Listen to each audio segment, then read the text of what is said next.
Hello everyone, my name is Jamin. Thanks so much for visiting my channel. In this video, I have an HP Victus 15. This will apply to all the 15FB series computers. I'm going to show you how to get inside, access your storage.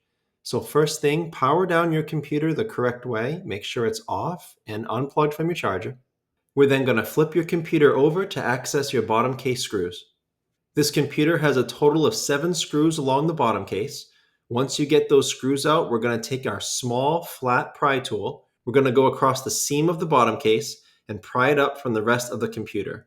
Now don't put the pry tool too far in. You could damage some internal components. Just keep it on the edge, go slow but firm, and you'll be able to take that bottom case off. It's also generally best to start near the back, near one of the 2 hinges.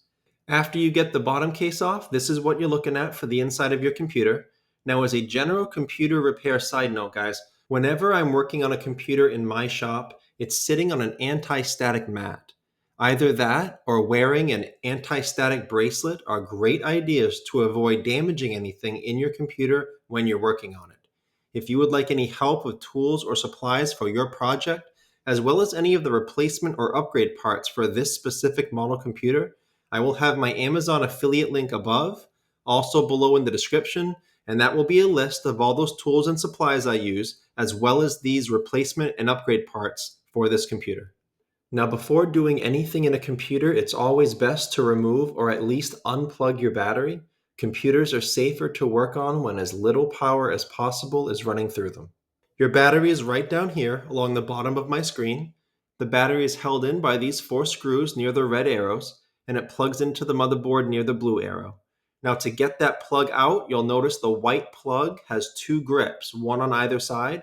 It makes it very easy to use your fingernails or a pry tool to wiggle that out of that port right there. If you don't have enough give with those small wires, you may have to unscrew the battery and take it out, but I was able to unplug that from the motherboard without taking my battery out.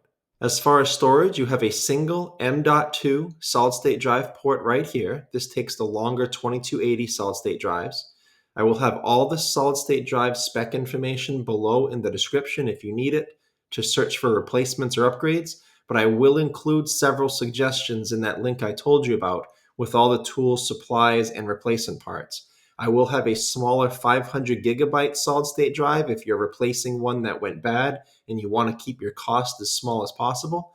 I will also have a 1 terabyte and a 2 terabyte upgrade option if you want a larger storage size. You would remove this screw right here on the right-hand side. That will unfasten the solid-state drive, and then you can pull it out of this M.2 port right there.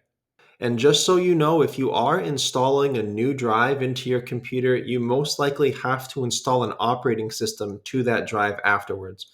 I will have links below in the description showing you how to install Windows 10 and another one showing you how to install Windows 11. And if you are installing a drive because the old one went bad, keep in mind that it's usually possible to recover data from a bad drive. I will have more information about that below in the description as well.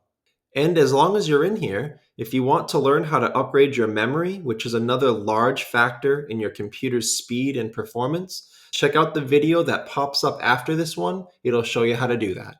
Thanks so much for watching, guys. I look forward to seeing you in my next video.